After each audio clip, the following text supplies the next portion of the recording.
India is one of the most exciting auto market in the world, and the HMI has been performing well for more than 26 years from the 1998, and is second largest passenger vehicle OEM in India. We believe it is the right time to take a further step to Indianize our operation in India. The whole world is looking at India today with a lot of excitement because of the high GDP growth. So we believe, yes, this is the right time, because so much success we have got in India. And now, this would be, like MD said, this could be probably the beginning of the next phase of our growth story in India. Beginning of the next phase of growth story. But how much of a factor were the valuation differential between South Korea and India? Because some say it's an early Diwali for Korean shareholders because the Indian arm contributes less than 10% to the revenues and profitability.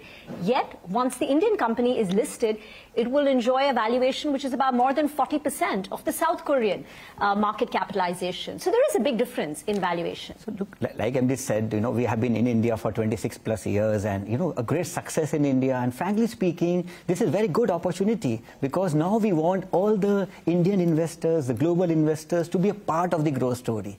Yes, the valuations are high, but I believe this is very good. You said early Diwali. I think early Diwali for India, because this is the best season, and we believe that, yes, once the investors are a part of this growth story, it will really encourage us even more to do better. Okay, so talking about the growth story, globally, auto industry is facing some headwinds. We've got Mercedes-Benz, they've cut their global growth outlook. Nissan is looking at production cuts. Ford has even cut jobs. Back home in India too, so far, the monthly sales numbers growth has been flattish. So talk about growth for you, because capacity increase comes in only after 12 months. So do you think growth would be tepid? No, frankly speaking, we are very, very encouraged by the growth. If you see the Indian industry, last 2 years, we had a 22% growth, then we had a 8% growth. The CAGR, of course, is at 5%. So there will be always some ups and downs. And believe you me, the June, July, August period always has been a little bit of a sluggish period. But now that we have entered the festive season with the Navratras and the Diwali, things are looking very up. So we are very, very confident about the growth of the Indian auto industry. And we believe no that underlying demand weakness in India? Frankly speaking, no. But yes, look, some kind of crest and troughs would always come. Because at the end of the day, CAGR, if you see, whether you see a 5-year CAGR or a 10-year CAGR, it is at 5%. So when you grow by 22%, when you grow by 8%, some alterations would always happen. But like I said, in the mid-term, long-term, absolutely no issues. But do you think this year we will see moderate growth compared to 8% of last year? Look, probably a growth itself is very good. Okay. Sometimes we tend to believe that, yes, unless you grow double digit, it's not a good growth. But we believe as long as we are growing, it is very good. So you're very optimistic going into the festive season. What's the pickup in growth rate? Can we get to double digit, do you think, in this October to December period? Look, when you compare with September, the inquiries, the bookings, the retails are very, very good. So I think it's very, very lot of optimism around it. Also, this is after many years that in October itself, both the Navratra, Dashera and the Dhanteras is coming. So I think this is going to be a bumper month. You said the bookings, inquiries are all higher so far in the month of October compared to September. How much higher? So if you see, it's only first 8 days, but still we are looking at about 30-35% higher than the last month. Okay, first 8. And what about discounts? So look, discounts are a function of the market. In the festive season, obviously, customers are looking to really buy their cars, and everybody wants to give them the best value. So are discounts higher? So I would say their discounts are probably at the best, and this probably is the right time to buy. So let's talk about your capacity expansion. Now, last year, you all acquired General Motors Talegaon plant.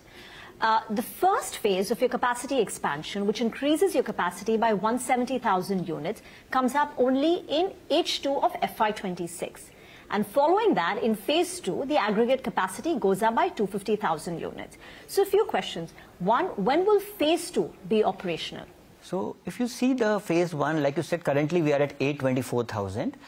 The phase 1 will be kicking off in H2 of calendar 26, which will bring us to 994.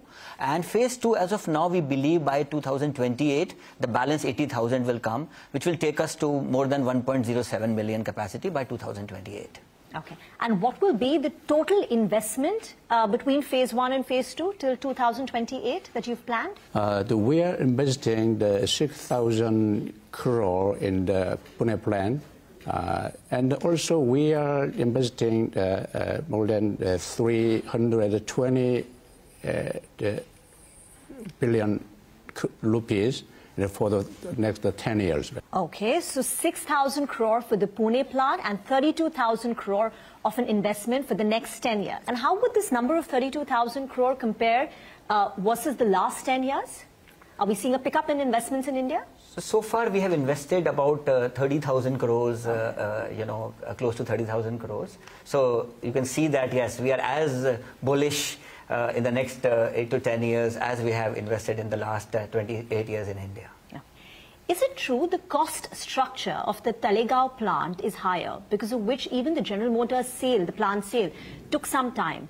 Is there a risk to your margins because of this? Frankly speaking, to get the Talegaon plant like a brownfield, it's a great opportunity, because it gives us, from a logistics point of view as well, it gives us another opening. At the same time, we are really making sure that this plant becomes one of the highly automated plants, in India. So we are really looking at using all kinds of automations, and so that we get good efficiency, we get highest quality standards. So I think we are really leaving no stone unturned. Okay, and Creta EV, I believe, is coming very soon. Yes, financial year 25, Q4, Creta EV, yes. Okay, so what's the outlook, Mr. King, on EVs? Because EV, as a percentage of your portfolio, is very small. You've only had Kona and Ioniq 5. It's currently 1% of your overall revenues.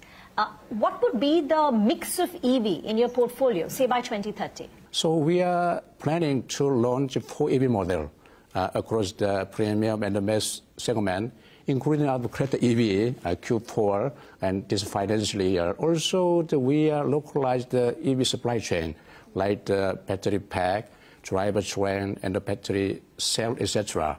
And we are investing charging infrastructure as well. Market share, though, Mr. Garg, has come down, right? You enjoyed a market share of more than 17% about 3-4 years back. It's down to 14.6%, and you are seeing increased aggression from Kia. Tata Motors' market share, which was 5-6%, thanks to its SUV sales, EV sales, has gone up to about 13.5%. So it's a close third. What are you doing to protect your market share and get back to 17%?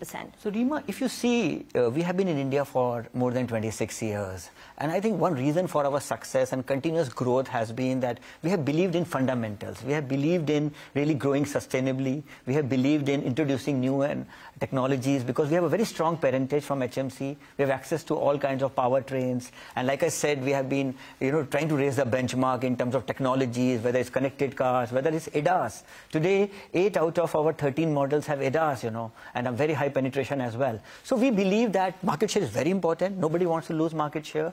At the same time, we want to grow in a balanced way. Like I said, volume, market share, profitability. The new plant which will come in, like I mentioned, will add about 30% to our capacity. I think it will further really give us some more levers to increase our market share. We don't want to lose market share. We want to get back the market share, and we will do everything possible, including new launches, including, like MD said, EV.